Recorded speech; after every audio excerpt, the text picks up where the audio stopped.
This story is a deep-rooted investigation into how this teak finds its way still to Europe, America, and all over the world despite the sanctions.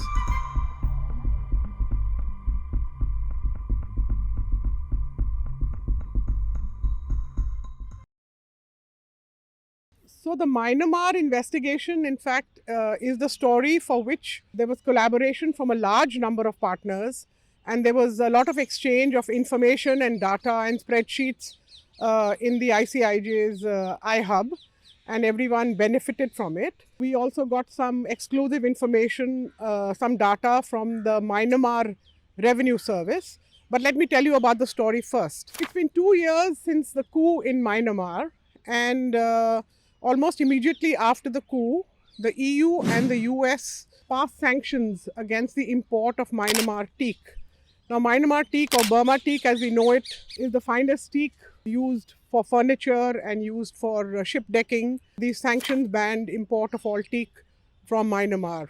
This story is a deep-rooted investigation into how this teak finds its way still to Europe, America, and all over the world despite the sanctions, and the role apparently or allegedly of some Indian traders as well. So if you go through some reports of the Environment Investigation Agency, that is the EIA, and a lot of other data of expert groups on forests, you will see that the names of Indian traders pop up frequently. The role of some Indian teak traders crops up in reports of the EIA, which has closely looked at violation of sanctions, and also in a 2021 German court verdict. There are also reports that Burma teak is being actively smuggled along the India's northeast. So we have those figures.